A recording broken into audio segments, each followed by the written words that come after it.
You're gonna fail. It's okay. To your knees, your skin bloody, fail. And that's okay, because you know what? You know down deep inside of all of you, that's how you learn. You need to be motivated by failure. How'd you learn how to walk? You crawled, then you fell down, busted your tooth.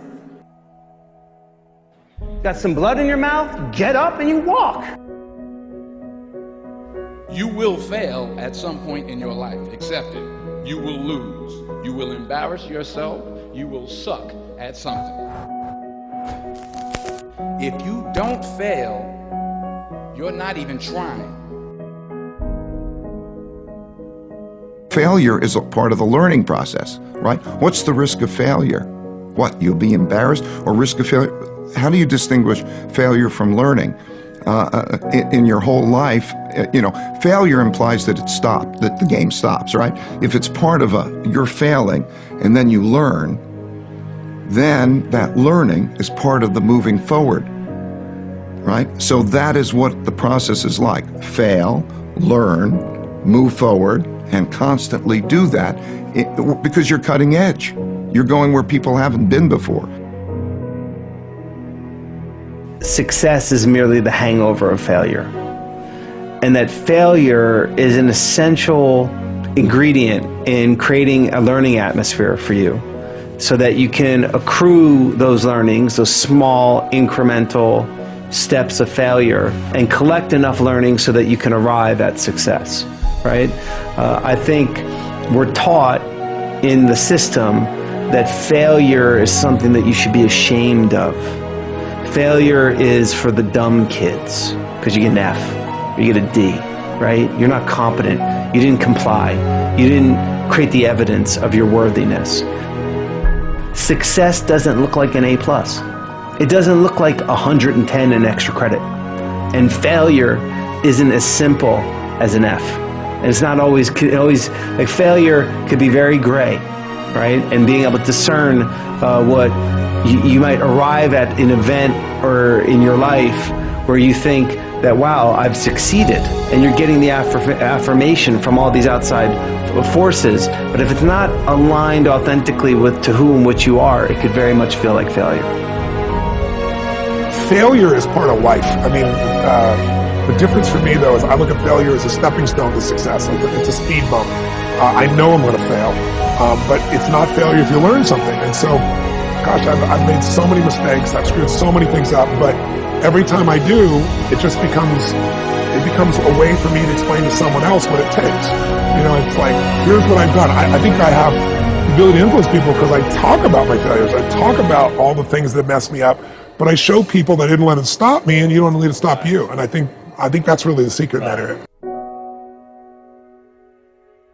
See, if you're playing it safe, you're not going to win. If you're playing it safe, like that old saying, you were taught when you were a little girl, better to be safe than sorry. Well, that's a bunch of crap. It's not better to be safe than sorry. It's by trying things that you figure out how far you can go. You got to get outside the box.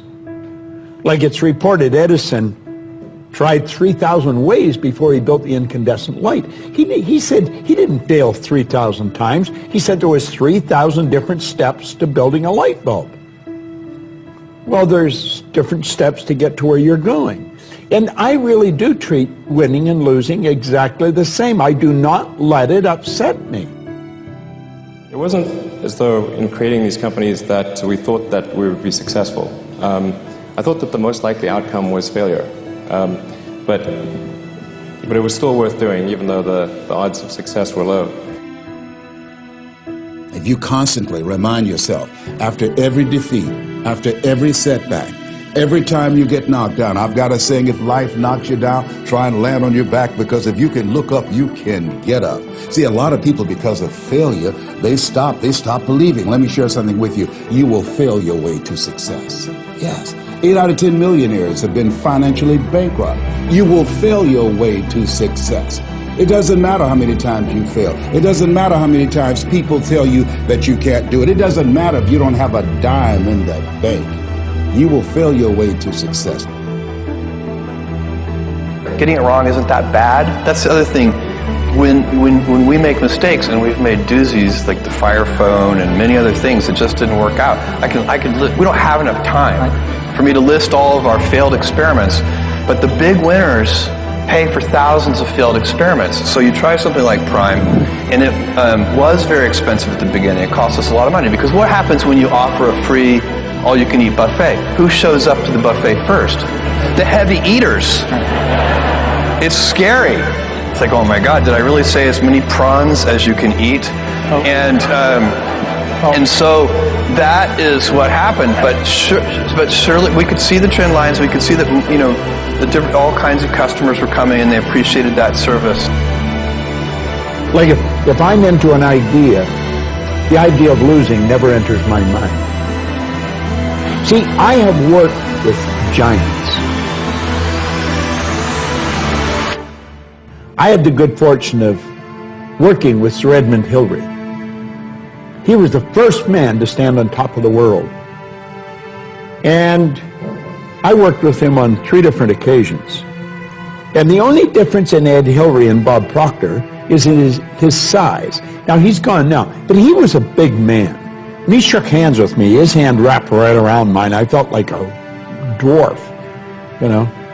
And in talking to him, like, it never entered his mind he wouldn't get to the top of the mountain. But he failed in 1951. He failed in 1952. It wasn't until 1953 that he got to the top of the mountain. Now, people had died for centuries trying to do that. He said, I knew if I could see it in here, I could hold it out here. Stella Mann wrote that in a book. You can see it in your head, you can hold it in your hand. And that's right. And if you're not prepared to lose, you're never going to win, because you're always playing it safe. And there's no reward in that. I like micro failure. I like micro failure. I hate macro failure. Like, death of your business is bad. To me, you know what's funny? I'll use a boxing analogy. My favorite boxing, I watch a lot of boxing. I think boxing is a very interesting, and I'm super into mixed martial arts, but I grew up on boxing. I understand it better. And I like watching it because there's so many things that happen in boxing. First of all, what I love about boxing is there's nowhere to hide. You know, like, it's super interesting, right?